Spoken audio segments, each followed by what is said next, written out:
which are the main principles and strategies around the Black Lives Matter movement? Are you talking about demands? Yes, exactly. Yes. Okay, so I think, so the Black Lives Matter is right now, their central issues are all around nonviolent civil disobedience, which is really interesting because the media, particularly when the George Floyd situation happened, the media loves to go, oh, look at these looters. Oh, look at these rioters. Oh, it's, you know, and what they're not showing is how many infiltrators, how many people were sent in, right? How many white supremacists were part of creating the chaos for a movement that is very centered in nonviolent protest, right? Very much centered in the legacy of African-American traditions that date back beyond Martin Luther King Jr., right?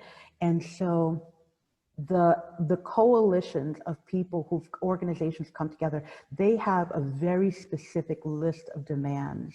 And they're not extraordinary. They're basically things that should be guaranteed as part of someone's human rights and dignity. But because they have always been denied for Black and brown people in the United States, now people are actually putting these demands up, and they're political demands. So the first one is sort of a very clear commitment to the end of like criminalizing Black people, right? The automatic assumption that you are in a brown skin automatically equates you into criminal, someone who's scary, someone who needs to be regulated.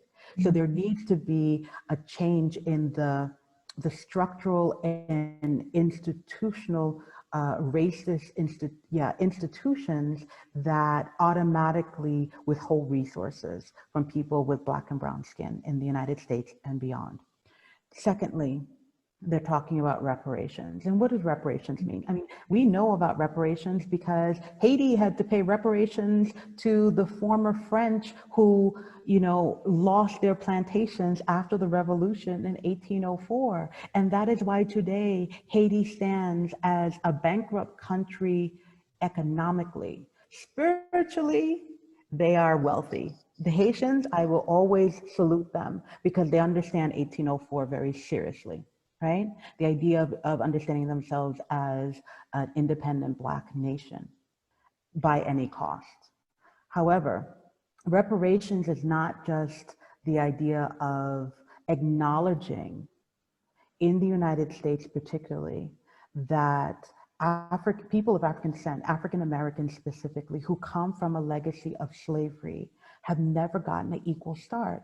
Where is all this wealth coming from, right? White wealth, where does it come from? It could only come from one place, unless you were new money in like from the 1920s when if you were an industrialist, essentially old money came from one place alone.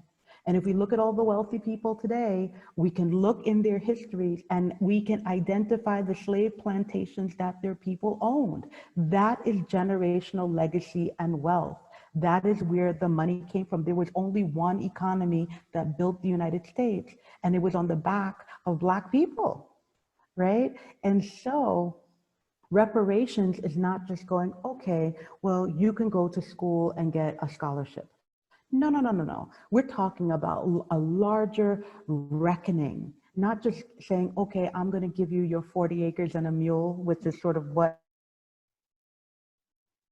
talking about access to resources, really talking about removing boundaries and borders. And that's going to be hard because what you're asking for actually is real anti-racist work and the giving up of privilege. And I'm not sure if that's going to happen anytime soon. So that's the real reckoning.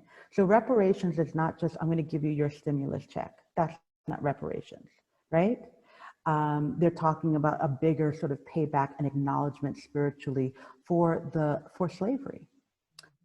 The third demand is the idea of divest and invest. Right? So divest from organizations that have historically hurt Black and brown people. We're talking about the prison system, right?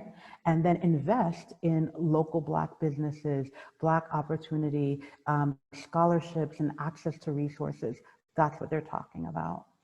The fourth is economic justice. And I think that that really it's very clear in terms of just because my name says this, it doesn't automatically mean that I will always get passed over for a job because my name is not Mary or John, or I don't have an uncle who called in and said, okay, give her a place. Even if I have multiple letters after my name, it doesn't matter. Right? So the idea about economic justice is really the ability, if you believe in sort of the idea of this American dream, to use the skills that you have and access to equal resources to make the best life you possibly can make. The fifth demand is community control. And I think that specifically deals with the police.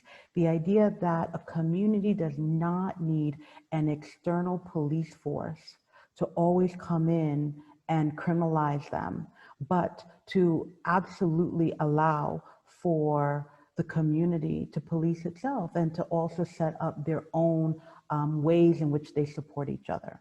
And then the last one I think is probably also relating to the police and money, but political power.